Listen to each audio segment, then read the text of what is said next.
How to Prosper During Bad Times by Farah Mitchell. We teach people to dream with their eyes open. The following workshop will open your eyes to the realities of economic cycles and the opportunities that you can take advantage of for your personal economic growth.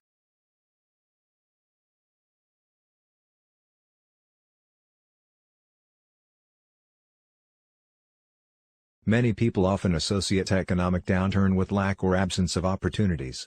It's simply impossible to make money, much less to prosper during an economic recession or depression. This is absolutely not true.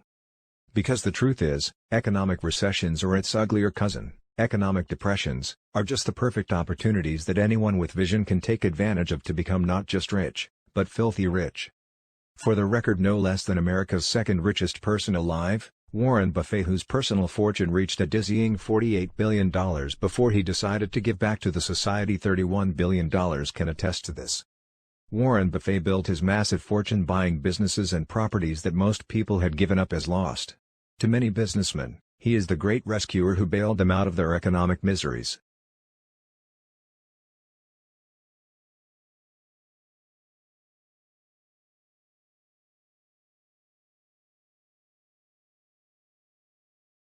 But of course Warren Buffett saw more than rescuing them out of their economic woes.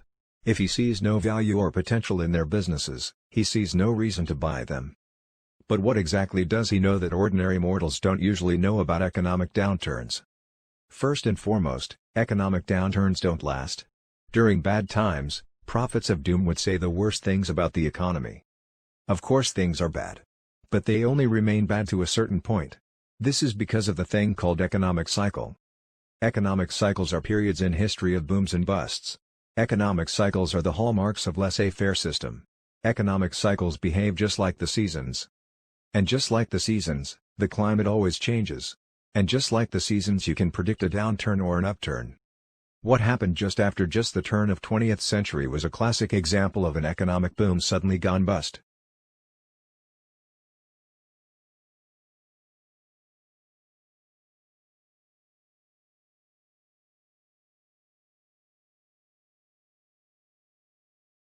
Many people often associate economic downturn with lack or absence of opportunities. It's simply impossible to make money, much less to prosper during an economic recession or depression. This is absolutely not true. Because the truth is, economic recessions or its uglier cousin, economic depressions, are just the perfect opportunities that anyone with vision can take advantage of to become not just rich, but filthy rich. For the record, no less than America's second richest person alive, Warren Buffett, whose personal fortune reached a dizzying $48 billion before he decided to give back to the society $31 billion, can attest to this. Warren Buffett built his massive fortune buying businesses and properties that most people had given up as lost. To many businessmen, he is the great rescuer who bailed them out of their economic miseries.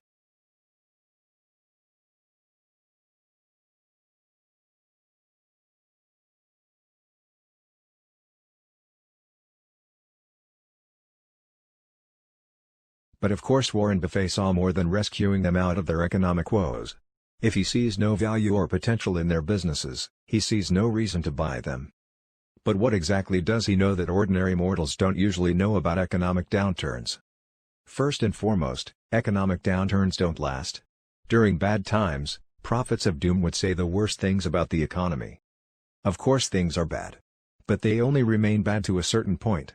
This is because of the thing called economic cycle. Economic cycles are periods in history of booms and busts. Economic cycles are the hallmarks of laissez-faire system. Economic cycles behave just like the seasons. And just like the seasons, the climate always changes. And just like the seasons, you can predict a downturn or an upturn. What happened just after the turn of 20th century was a classic example of an economic boom suddenly gone bust.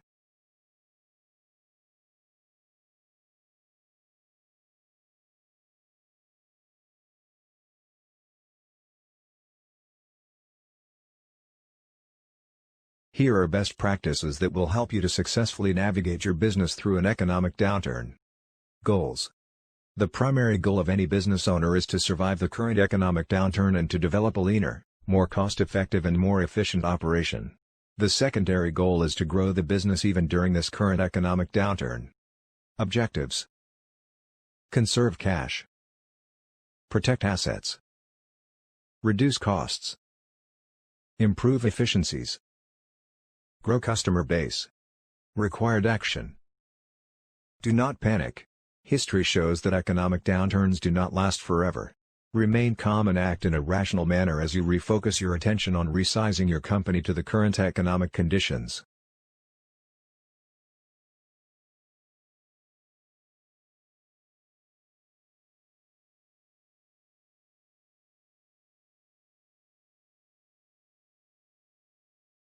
Focus on what you can control. Don't let the media's rhetoric concerning recessions and economic slowdown deter you from achieving business success. It's a trap. Why? Because the condition of the economy is beyond your control. Surviving economic downturns requires a focus on what you can control, i.e. your relevant business activities. Communicate, communicate, and communicate. Beware of the pitfall of trying to do too much on your own. It is a difficult task indeed to survive and to grow your business solely with your own efforts. Solicit ideas and seek the help of other people, your employees, suppliers, lenders, customers, and advisors. Communicate honestly and consistently. Effective two-way communication is the key. Negotiate, negotiate, and negotiate. The value of a strong negotiation skill set cannot be overstated. Negotiating better deals and contracts is an absolute must for realigning and resizing your company to the current economic conditions. The key to success is not only knowing how to develop a win-win approach in negotiations with all parties, but also keeping in mind the fact that you want a favorable outcome for yourself too.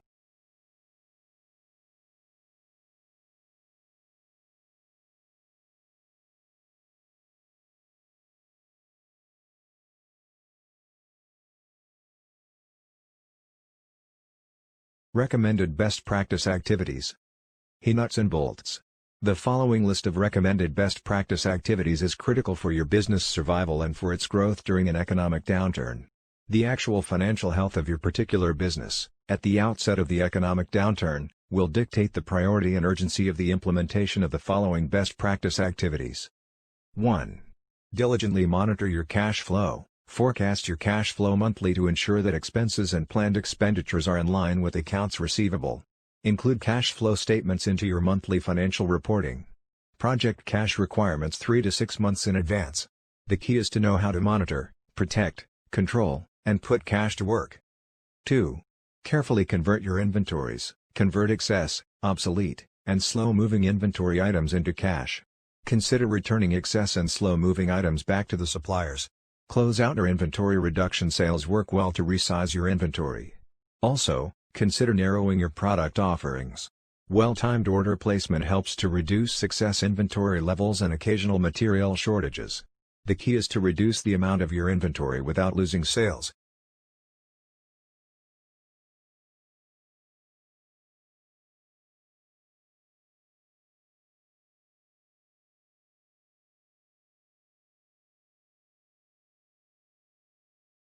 Focus on what you can control. Don't let the media's rhetoric concerning recessions and economic slowdown deter you from achieving business success. It's a trap. Why? Because the condition of the economy is beyond your control.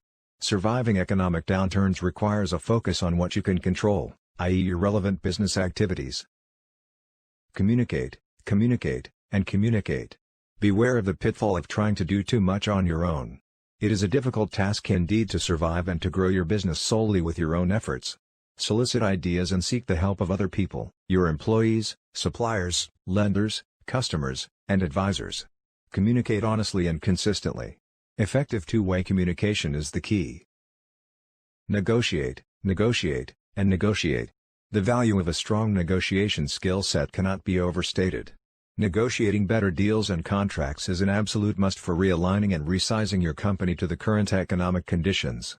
The key to success is not only knowing how to develop a win-win approach in negotiations with all parties, but also keeping in mind the fact that you want a favorable outcome for yourself too.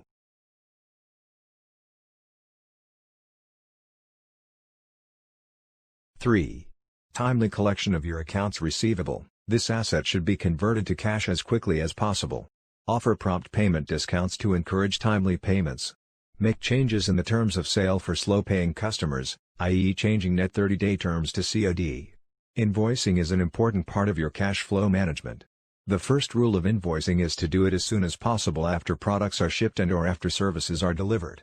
Place an emphasis on reducing billing errors. Most customers delay payments because an invoice had errors, and therefore, will not pay until they receive a corrected copy. Email or fax your invoices to save on mailing time. Post the payments that you have received and make deposits more frequently. The key is to develop an efficient collection system that generates timely payments and one that gives you advance warning of problems. 4. Refocus your attention on your existing clients/customers, make customer satisfaction your priority. A regular review of your customers' buying history and frequency of purchases can reveal some interesting facts about your customers' buying habits. Consider signing long-term contracts with your core clients/customers, which will add to your security. Offer a discount for upfront cash payments. The key is to do what it takes to keep your current customers loyal.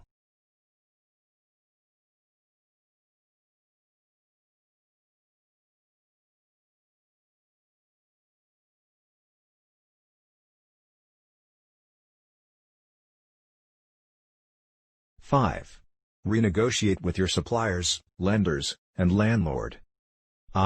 Suppliers, always keep your negotiations on the level of need, saying that your company has reviewed its cost structure and has determined that it needs to lower supplier costs. Tell the supplier that you value the relationship you have developed, but that you need to receive a cost reduction immediately. Ask your supplier for a lower material price, a longer payment cycle, and the elimination of finance charges. Also, see if you can buy material from them on a consignment basis. In return for their price concessions, be willing to agree to a long-term contract. Explore the idea of bartering as a form of payment. 2. Lenders. Everything in business finance is negotiable and your relationship with a bank is no exception. The first step to successful renegotiations is to convince your lenders that you can ultimately pay off the renegotiated loan. You must point out to your lenders why it would be in their best interest to agree to a new arrangement, showing them your business plan and your action plan that includes your cost savings initiatives, along with the how and the when of the implementation of your plan is the best way to achieve this goal. Explain to them that you will need their cooperation to ensure that you can survive, as well as grow your business during the economic downturn. Negotiated items include the rate of interest, the required security to cover the loan, and the beginning date for repayment. A beginning date for repayment could be immediate, within several months or as long as a year. The key is to realize that your lender will work with you, but that frequent and continual communications with them is critical.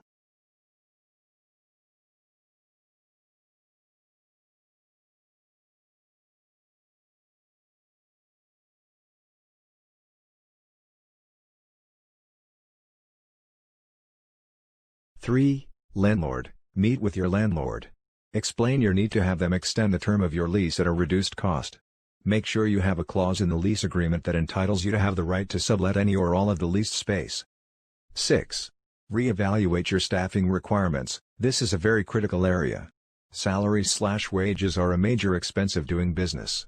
Therefore, any reduction in the hours worked through work schedule changes, short-term layoffs or permanent layoffs has an immediate cost-saving benefit. Most companies ramped up hiring new employees in the good times, only to find that they are currently overstaffed due to slow sales during the economic downturn. In terms of downsizing your staff, be very careful not to reduce your staff to a level that forces you to skimp on customer service and quality. Consider the use of part-timers or the current trend of outsourcing certain functions to independent contractors. 7. Shop for better insurances rates. Get quotations from other insurance agents for comparable coverage to determine whether or not your present insurance carrier is competitive. Also, consider revising your coverage to reduce premium costs. The key is to have the right balance to be adequately insured, but not under or over-insured.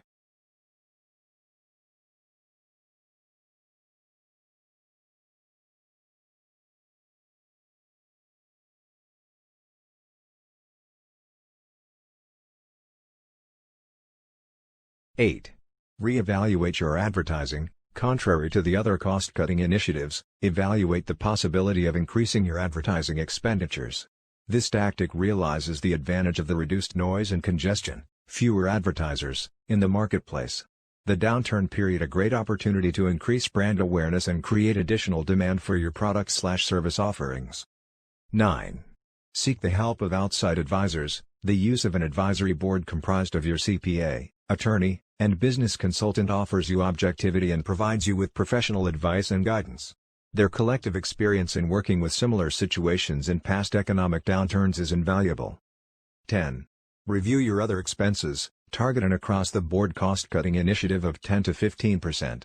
Attempt to eliminate unnecessary expenses. Tightening your belt in order to weather the downturn makes practical, financial sense.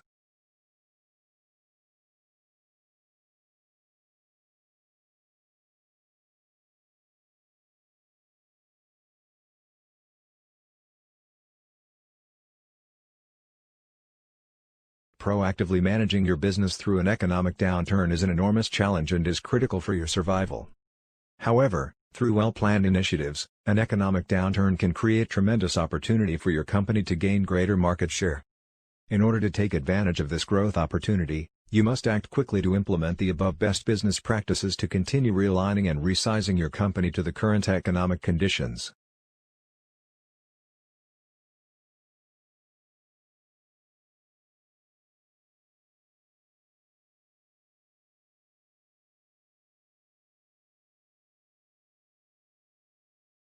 Invest in yourself, your career, future income stream, education and training. The advice often given to young couples starting off in life is not to buy what you cannot afford. The same basic advice should be heeded by many. If you cannot afford it, then do not buy the item. But what of investing in your own future in terms of an investment in your personal education or training as well as investments in your own personal career? Is this not getting ahead in life? Is this not money well spent?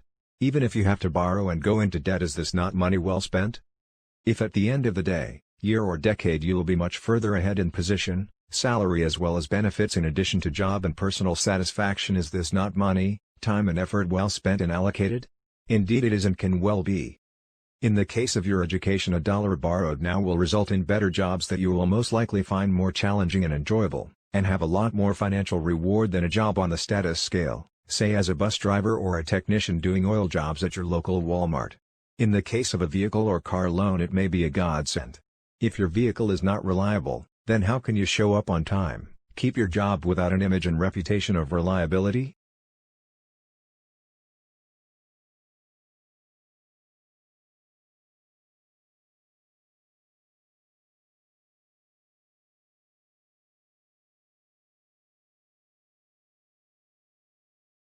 Not only do you want to keep your employment and income associated with the job, but also the job references from your employment superiors for use with other employers for better positions and pay, or for promotion within your present organization. You may even run into a case of promotion within your present firm to another branch office or plant. Not having reliable transport may limit your promotion offerings and flexibility. In addition, if you take out a loan to purchase that vehicle, you may well have upscaled and upgraded your car or SUV from the models that you most likely would have purchased. By doing so, and driving a higher grade auto model, you may well appear as a more established, senior, more experienced and established employee as well as individual. Fortunately or unfortunately in life, most comes down to appearances and perceptions. There may be a much better or better paying job but it's way across town, or in an area not served by the bus transit system. Or it may be the case that there is bus service, but it devours a good 2 to 3 hours a day of travel time. Goodbye to your personal social life. You may have all the money in the world, the wealth of Bill Gates himself, and yet no time or energy to enjoy it. So much for all that pay of that new wonderful job.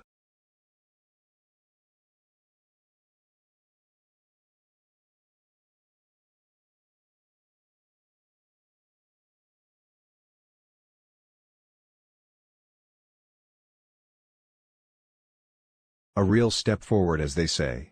It is always a case of reward versus cost or cost versus benefit. It is a case-by-case analysis. In addition, you should think of additional or add-on costs.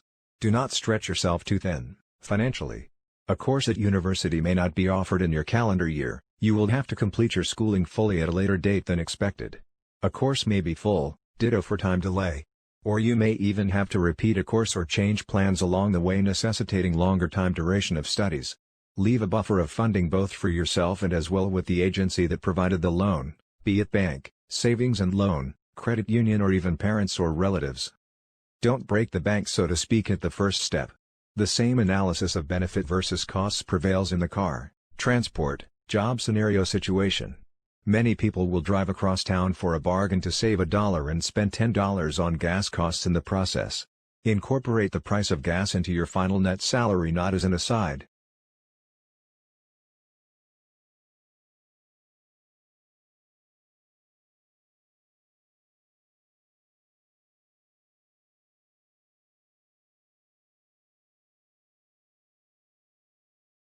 Lastly and most importantly, always pay your bills.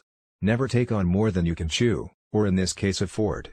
Before making that commitment for a loan or undertaking, always evaluate carefully before signing on the bottom line. It's not only a matter of convenience. Your credibility itself is on the line, in addition to your personal honor and integrity and reputation. Pay your bills on time, even earlier than required. This applies to all loans, whether they are for rent, mortgage, utility bills, bank loans, charge card payments or student loans. If you cannot pay in full, then at least pay a bit above the minimum payment. If you are really stuck, then contact the lender. Explain the situation honestly. Make a commitment and follow through. Remember, the whole point of the exercise was your self-improvement, an investment in yourself. To not take the exercise seriously is to shortchange yourself and your future opportunities as well as income stream in the future. To borrow for yourself and personal gain make prudent sense.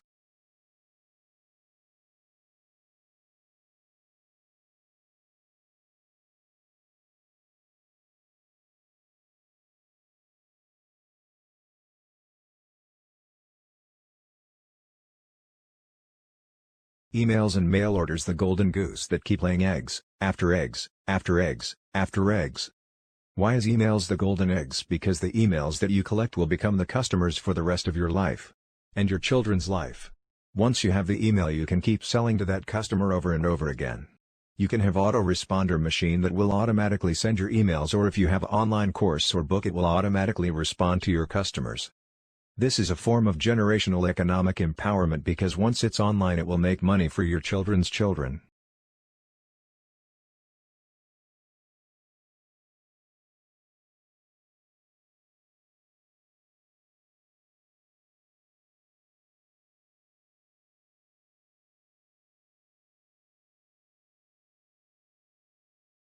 You may be in mail order, direct mail, email/e-zine marketing, or you may be a local merchant with 50 employees. Whatever the case, you've got to know how to keep your business alive during economic recessions. Long before the cash flow in a business, large or small, starts to tighten up, the money management of that business has to be run as a tight ship. Some of the things you can and should do include protecting yourself from expenditures made on sudden impulse. We've all bought merchandise or services we really didn't need simply because we were in the mood, or perhaps in response to the flamboyancy of the advertising or the persuasiveness of the salesperson. Then we sort of wake up a couple of days later and find that we've committed hundreds of dollars of business funds for something that's not essential to the success of our own business, when really pressing items had been eagerly waiting for those dollars.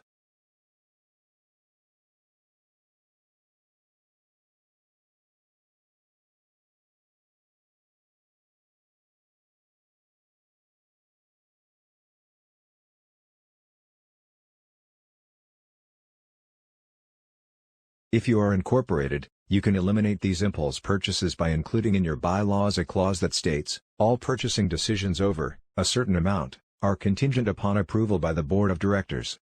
This will force you to consider any impulse purchases of serious cost, and may even be a reminder in the case of smaller purchases.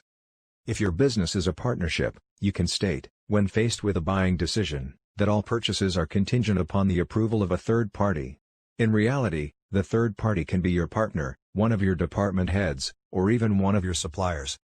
If your business is a sole proprietorship, you don't have much to worry about really, because as an individual you have 3 days to think about your purchase, and then to nullify that purchase if you think you don't really need it or can't afford it. While you may think you cannot afford it, be sure that you don't shortchange yourself on professional services. This would apply especially during a time of emergency. Anytime you commit yourself and move ahead without completely investigating all the angles, and preparing yourself for all the contingencies that may rise, you're skating on thin ice.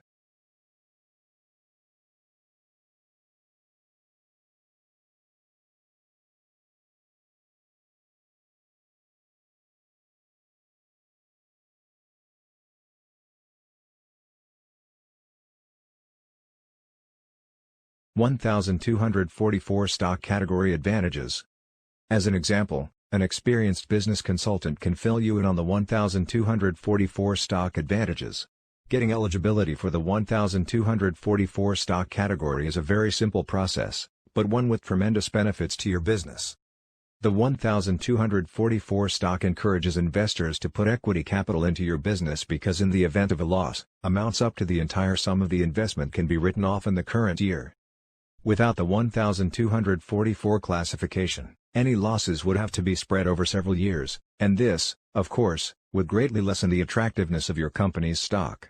Any business owner who has not filed the 1244 corporation has in effect cut himself off from 90% of his prospective investors. Getting hard-nosed.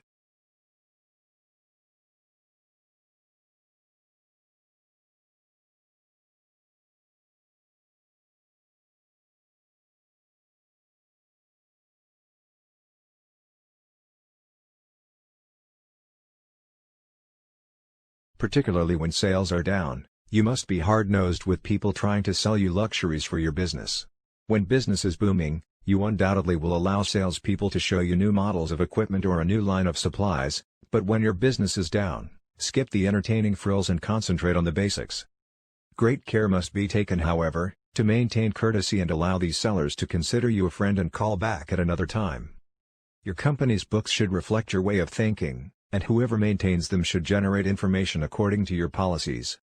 Thus, you should hire an outside accountant or accounting firm to figure your return on your investment, as well as the turnover on your accounts receivable and inventory. Such an audit or survey should focus in depth on any or every item within the financial statement that merits special attention.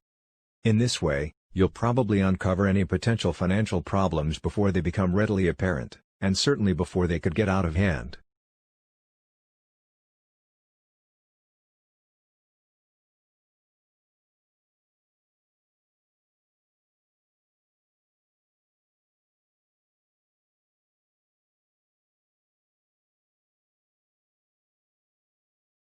Building the strength of your stay power. Something else that's a very good business practice, but which few business owners do, is to methodically build a credit rating with their local banks. Particularly when you have a good cash flow, you should borrow $100 to $1,000 from your banks every 90 days or so. Simply borrow the money, and place it in an interest-bearing account, and then pay it all back at least a month or so before it's due. By doing this, you will increase the borrowing power of your signature, and strengthen your ability to obtain needed financing on short notice. This is a kind of business leverage that will be of great value to you if or whenever your cash position becomes less favorable. By all means, join your industry's trade associations. Most of these organizations have a wealth of information available on everything from details on your competitors to average industry sales figures, new products, services, and trends. If you are given a membership certificate or wall plaque, you should display these conspicuously on your office wall. Customers like to see such seals of approval and feel additional confidence in your business when they see them.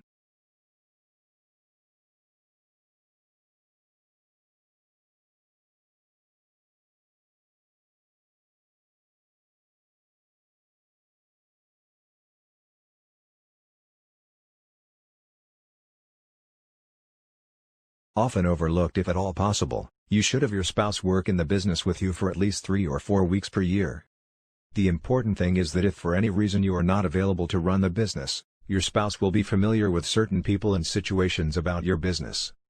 These people should include your attorney, accountant, any advisors or consultants, creditors, and your major suppliers. The long-term advantages of having your spouse work 4 weeks per year in your business with you will greatly outweigh the short-term inconvenience. Many couples share responsibility and time entirely, which is in most cases even more desirable. Whenever you can, and as often as you need it, take advantage of whatever free business counseling is available.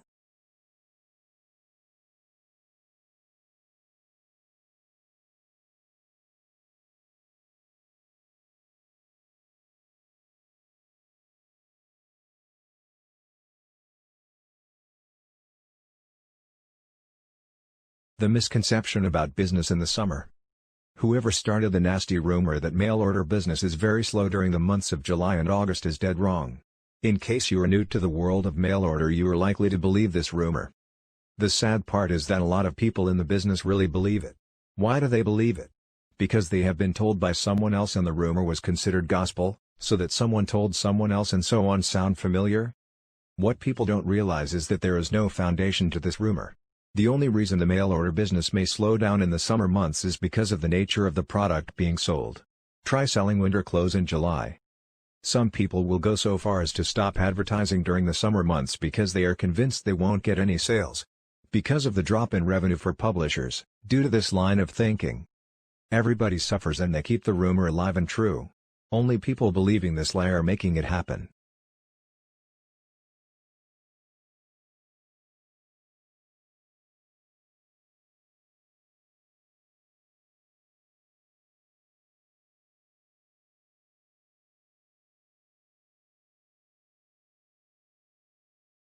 How to recession-proof your job, 10 job secrets for career success. Economic times constantly change and organizations adapt to these changes. For you to find career success, you must be proactive about your job. What are the career secrets of those who soar to the top in their careers no matter what the economic environment is in the world? The following are 10 career secrets you can use to recession-proof yourself and find career success no matter what the economic situation is. 1. Find out what your organization needs for career success.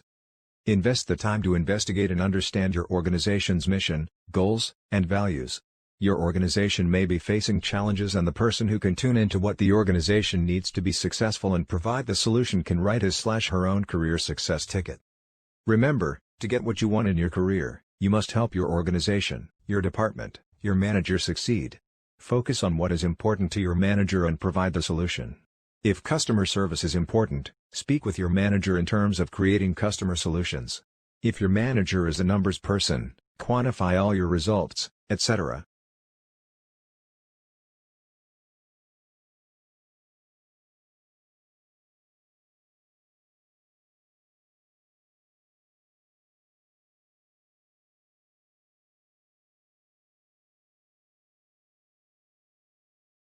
Two.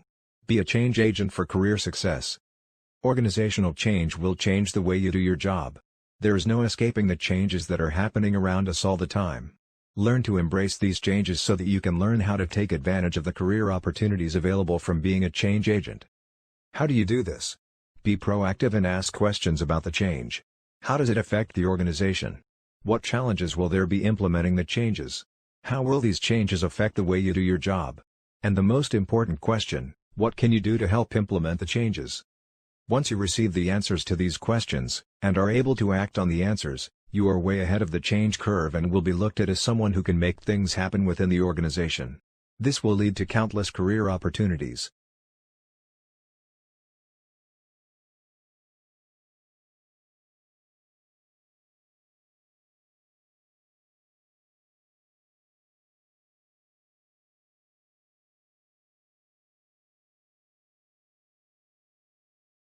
Three. Be the master of your job for career success. Invest the time to learn as much as there is to know about your job. Many times, employees will become complacent and master only the few tasks that they do 80% of the time. Then when a career opportunity comes up, this employee doesn't have the skill set to take advantage of a promotion or raise. Take the time to read trade journals, go on the internet to job-related sites, and ask questions to master the understanding of your job. With the wealth of information there is in the 21st century, there is no excuse for not knowing. 4. Volunteer to make a difference for career success. Volunteer for assignments that expose your skills. Look for especially challenging projects that other people have declined. Also volunteer to mentor others within your organization. This will show and develop your leadership, management, and interpersonal skills. Keep management posted on your challenges and how you are working with the person you are mentoring to overcome these challenges. Volunteer to write a department or organizational newsletter. This is another way to benefit a large group, while showcasing your skills and ideas.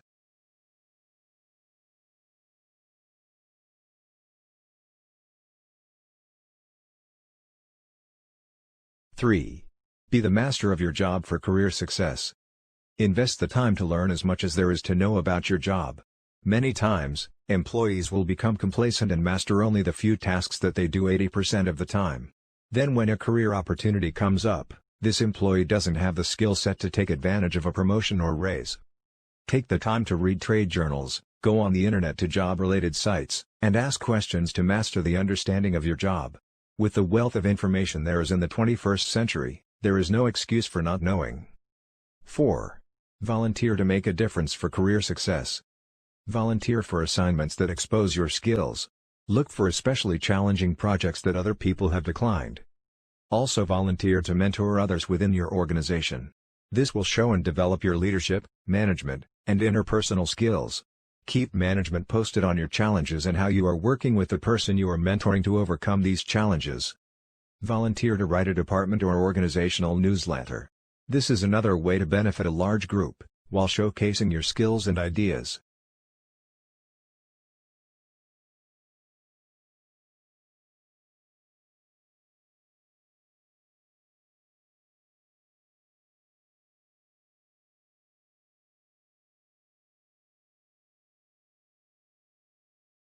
Five. Be a solution creator and not a problem maker for career success. Anybody can find problems within organizations. My experience is that you don't need to find them, they will find you. Some people have a special skill for finding problems and reporting them. Develop the skill of looking at these problems as opportunities for advancement, step back and analyze the opportunity, and develop ideas for overcoming the problem. Make sure you communicate these solutions during meetings, emails, memos, and conversations with management. You will soon be looked upon by management as someone who can overcome obstacles and make things happen within the organization. 6. Handle the next level at this level for career success. If you are a manager and want to become a vice president, then start working like a vice president. Find a vice president that is open to mentoring you for the next level. Remember that vice president will not be promoted to the next level unless the organization sees that the vice president has developed someone to take his/her spot. It might as well be you. Plus, you can lighten the vice president's workload.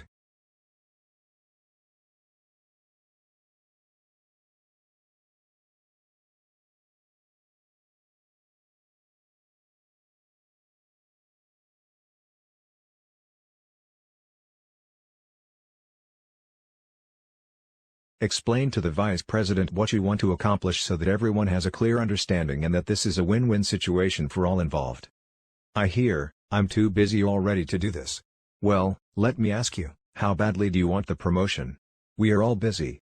It's up to you to enhance your time management and delegation skills so that you can take on these tasks that will prepare you for the next job level. Note, dress as if you are already at the next career level.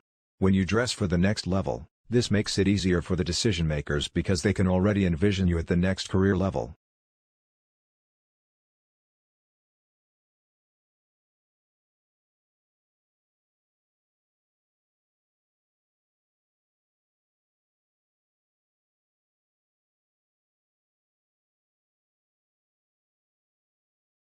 Seven.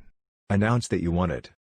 Many times employees miss out on promotions because the decision makers and career influencers do not know they are interested in being promoted. Announce that you want to go to the next career level. Take time to sit down with your supervisor, manager, director, etc., and let them know you are interested in going to the next level. Ask them for their honest assessment of your skills. Then ask what you need to do to be ready when the next career opportunity appears. Also announce your career aspirations to influencers in the human resources department. Remember, the more people they can hire from the inside, the less work they need to do. Make it easy for them to hire you. Announce it to anyone who can influence the decision for your promotion.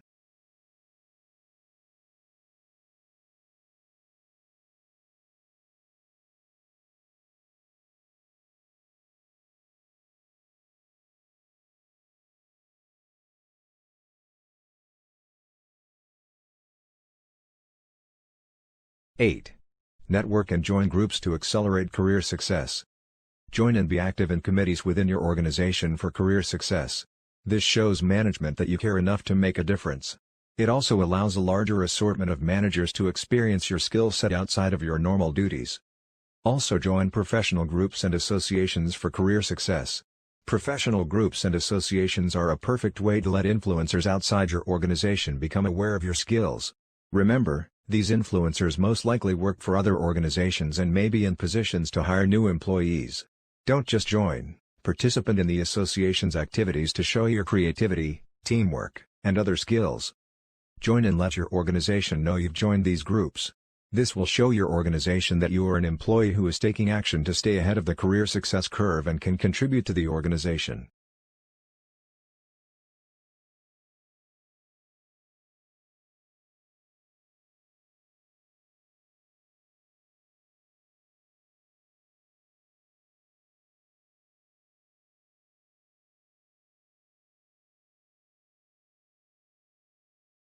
Nine. Tell your job story for career success.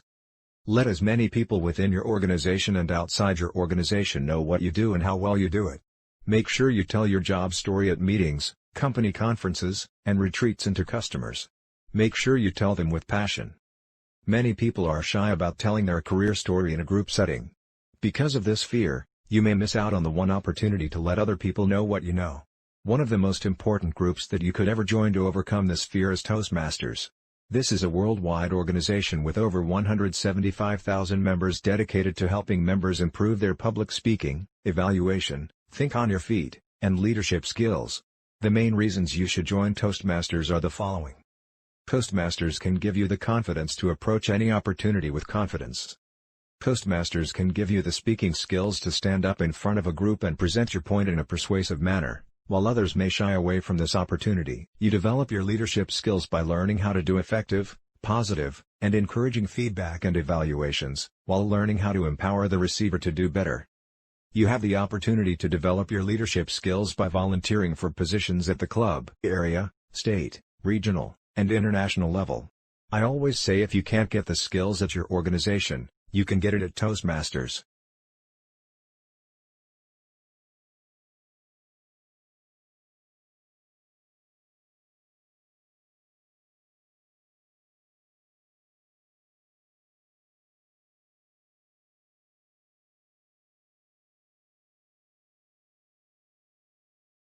Ten. Build a nest egg for career success. One of the biggest barriers to creating career success is not building a financial nest egg. When you are at a financial disadvantage, you are less likely to pursue job opportunities, invest in educational opportunities to increase your skills, and, most importantly, you may develop an overwhelming fear of losing your job while in your present position. Eliminate your debts so that you can freely pursue any career opportunities that present themselves.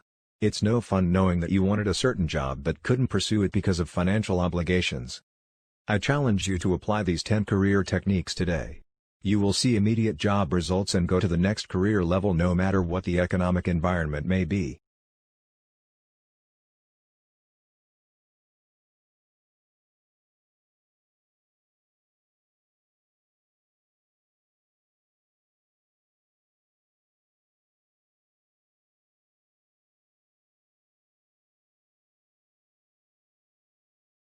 Warning: dumb marketing can wipe out your business.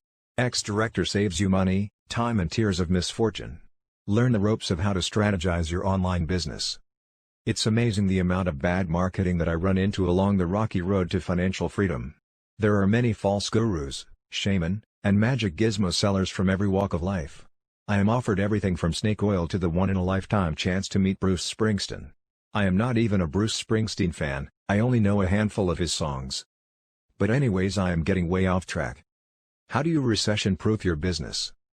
Before I fork over the golden ticket, I think it's important that you know the difference between a successful business and one that sucks the life out of you. Many entrepreneurs think they have a cash-pumping business, but actually it is the cash that gets pumped out of them. In short, they have a very expensive hobby. The big question is, drum roll please.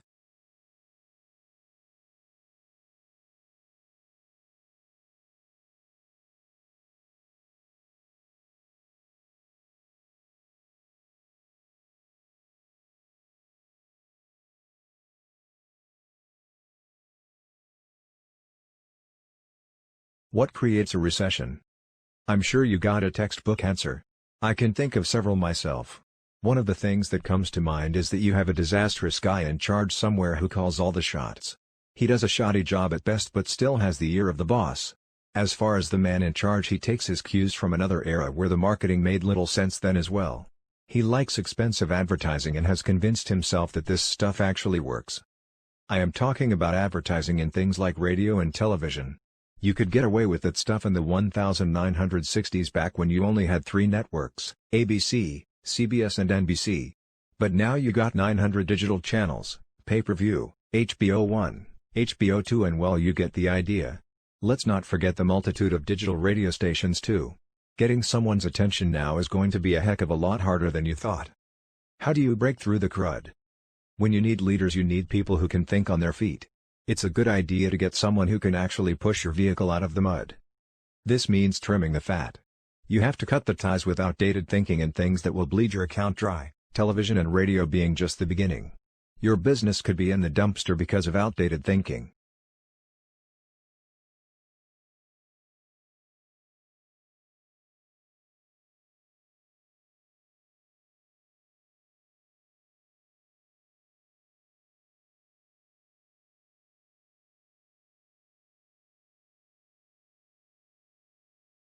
Here are just a few things that could help you elevate your position in wealth. 1. Getting more of your business into ongoing profit-generating systems. 2. Automating all of your sales pitches online. 3. Automate the way you accept payment for just about everything you do. 4. Find new ways to create streams of outgoing information without being on the phone. 5. Creating ways of making money and eliminating as much face time as possible. It's not that I want you to stop liking people as a whole. On the contrary, I am looking out for you. That is, we have to take care of the boss, namely, you. And you cannot do that if you are running around all over town meeting with everyone who calls you on a whim. I got a rule of thumb about this entire prospecting thing. I rarely ever meet with anyone in person unless I am sure they are going to be worth my time. I try to take care of this through online technology as much as possible.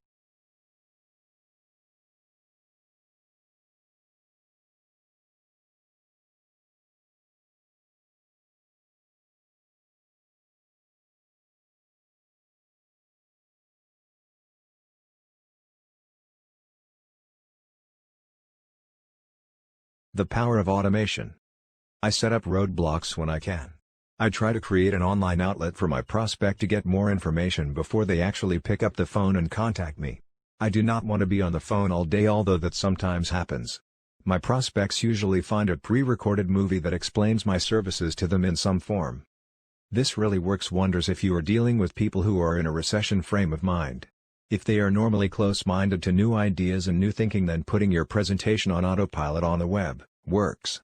In fact, it can work so well that it will create 2 dynamics for your business. 1. People will disqualify themselves and not bother calling you in the first place. 2. People will qualify themselves and call you with check in hand, "I'm serious." You can set up all of your marketing on autopilot. I record all of my online sales pitches. I accept faxes online morning, day, noon and night. I have online websites that accept payment and deposit them straight into my bank accounts. I run all of my presentations on my many websites and blogs I have out there in cyberspace. And boy do I get the leads and jobs. I get stuff from all over the country, from cities I have never been to. This stuff really works.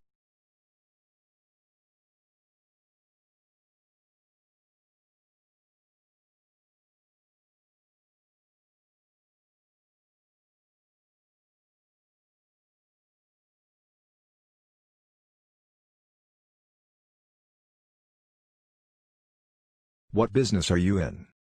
Remember what business you are in. You are in business to primarily market your business. It's not to learn the latest tricks in .NET development, SEO, cosmetic dentistry, even though you should be competent in the thing you specialize in. Your real skill as a businessman is to know how to market your services and how to land customers. If you don't have that, then you cannot do too much. You need to perfect this stream of steady leads day in and day out. I recommend duplicating this format whenever you can. It may take a while to get this to work for you, but it can be built. The idea here is to create pages that support every profit leg of your business. You have to prime the pump to get this going.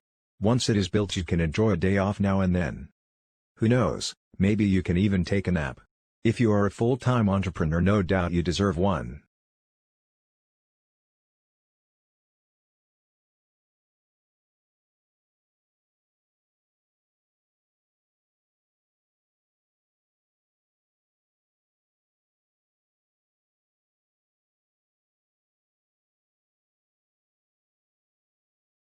3 foolproof ways to soar through a recession. Winners are always looking for ways to grow their business.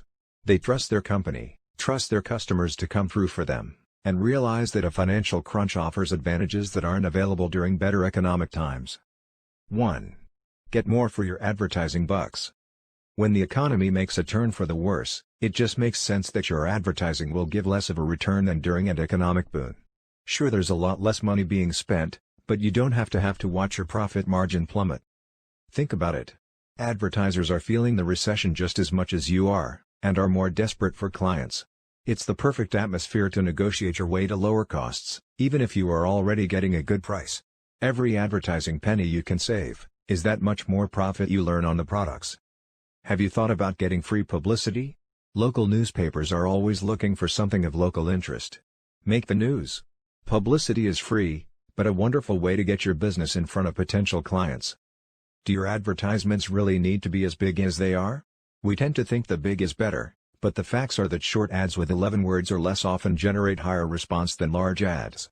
Give it a try, and trim some costs right off your advertising bill.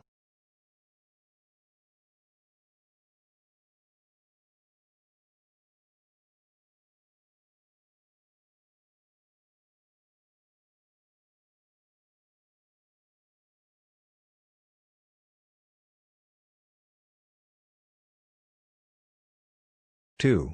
Take advantage of big-ticket sales. Not all of your customers suffer during recession. Remember that there are always people who are thriving financially, so don't be afraid to make big-ticket sales offers. Additionally, when money is tight, people who place a lot of stock in your product will value it even more. Think about ways to create products similar to yours, but with much higher prices. Internet marketers often create members-only sites and sell their products at much higher prices. Hey, they'll obviously make fewer sales, but the people who really value the product will buy. Each sale will net an immensely higher profit. Think about it like this. Even though the sales are fewer, the actual profit may be even greater than when it was sold at a lower price.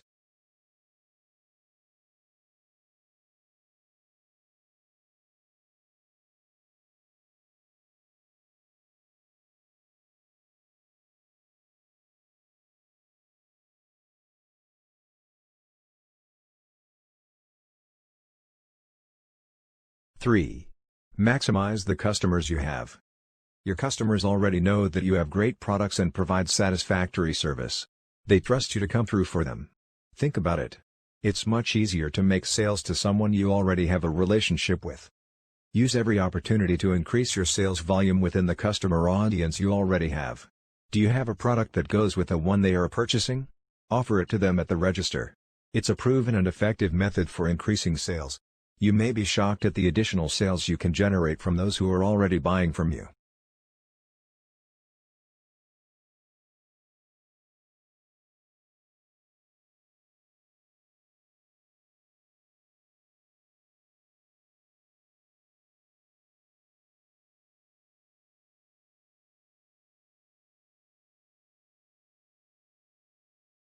Recessions don't last forever. It could, but what if it doesn't? Will you be prepared? Will those key external audiences of yours, whose behaviors really affect you, look favorably at you and your business? Because, once the economy emerges from recession, if they don't, you'll have one arm tied behind your back. Don't let that happen. Instead, decide now which groups of people outside your organization can help or hurt you the most. For our purposes, that number one group is your key target audience. What's going through the minds of members of that audience? You and your people must monitor those perceptions by interacting with these important folks, and asking questions. Yes, that takes time, but you must do it. Take this approach when you actually meet those members. Start with questions. What do you think of our operation, products or services? Stay alert for wrong thinking, misconceptions and inaccuracies that can hurt. Watch for rumors or beliefs that can lead to behaviors that will pain you. And be especially sensitive to negative conversational tone. Does it suggest that a problem may be on the horizon?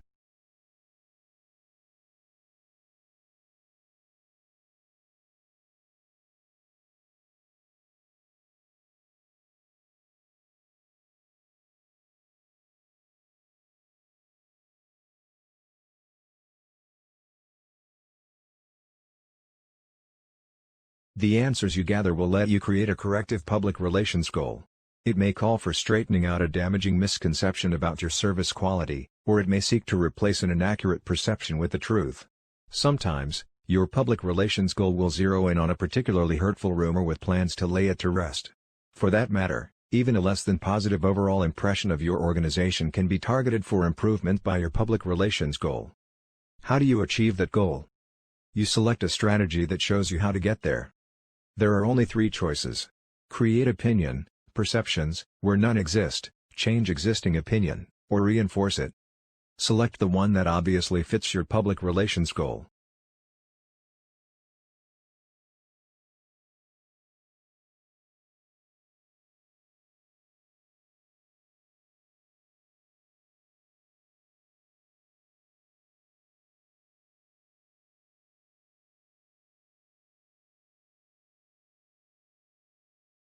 Only way to find out is to monitor once again what members of your key audience are thinking. Same questions as the first set of interviews, but now what you want to see are perceptions altered in your direction. For example, you want to know if that inaccurate belief has been successfully neutralized, or that misconception cleared up, or that rumor effectively killed. Certainly, if you discover little progress in those areas, you will revisit your message and evaluate whether it offers believable facts, figures and rationale. In particular, you should revert it for clarity. And, because there are so many communications tactics available to you, selecting higher impact tactics, then applying them with greater frequency, will probably be the ticket for the second round. However, as the day arrives when answers to your remonitoring questions show clear, consistent improvement, you may be excused for concluding that your public relations effort is, at long last, taking advantage of an economy emerging from recession.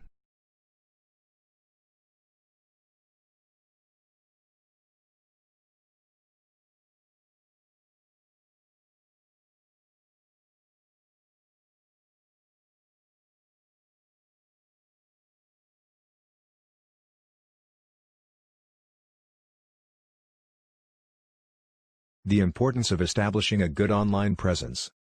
As a business, maintaining a good online presence is an absolute necessity. Small businesses are often built or broken by reputation. An online presence for your online business goes far beyond setting up a website that contains the name of your company and contact details. It involves creating a virtual point of business where people can find useful information on your website and interact with you through social media networks. You can sell to people around the world. Once you're online, you can have everything automated. Money automatically gets deposited into your bank account. Generational wealth building. Employers, investor, sponsors and clients look for you online. While many of those people interested in offering you work are looking for your contact information and your references, plenty are looking for all the bad things about you that may have been listed online. Having social networking profiles can give you several pages that pop up on a Google search that are more or less under your control. They're usually highly ranked and can help you show off your talents in a more recognizable format than a blog or personal website.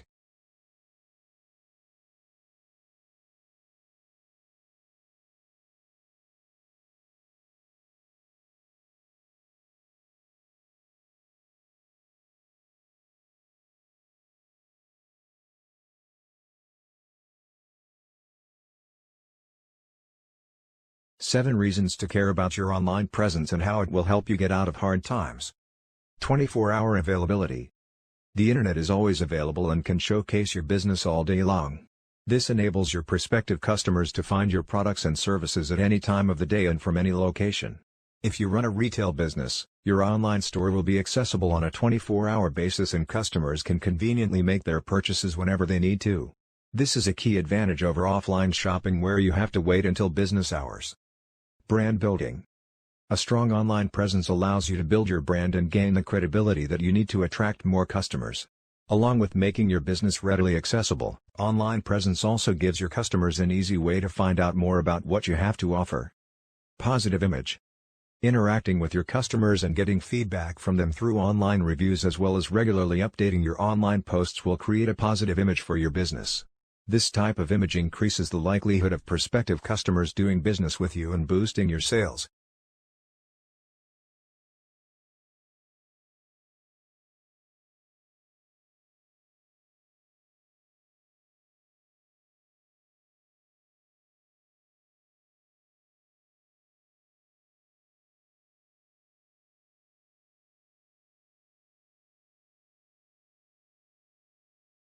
Larger audience. The web gives you access to a much larger audience that includes people within your location and beyond. This exposes your online business to even more opportunities and gives you the chance to operate on an international level. Positive reviews.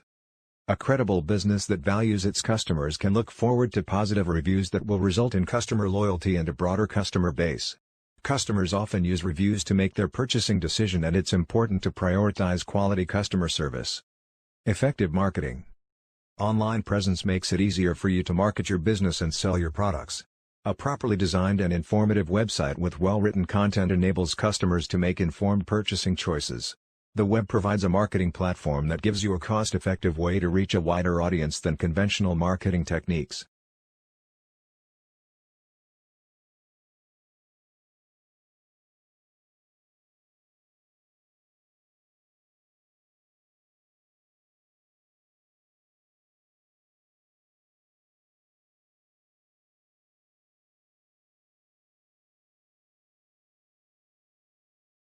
Accessibility. It is essential for both small and large businesses to maximize on the benefits of having a strong web presence. Aspects such as dynamic search algorithms and social networks are influential in the process of making it easier for customers to locate different businesses online. A business that does not have an online business is regarded as non-existent in the modern and competitive business environment. Customers get information through search engines, and the internet is an unrivaled source of data. You have the option of hiring professionals who can help you establish an online presence based on their knowledge of factors ranging from latest algorithms to search engine codes.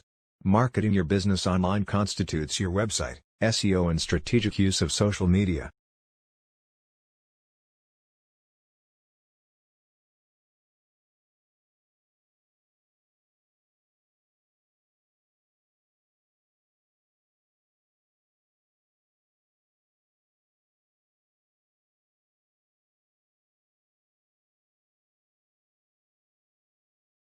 If you got value out of today's workshop, can you make a donation to keep this machine running and help us make more workshops like this to empower our community?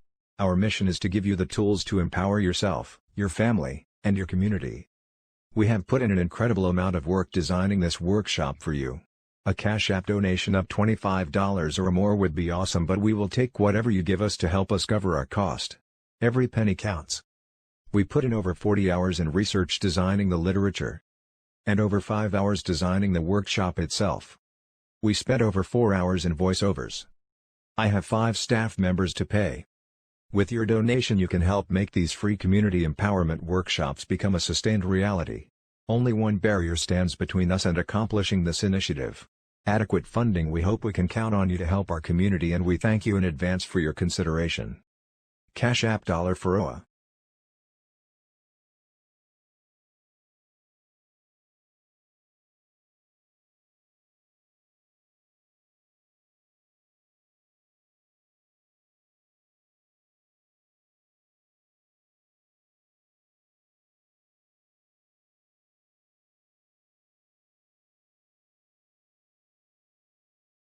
Donate today to help us create more workshops like this one.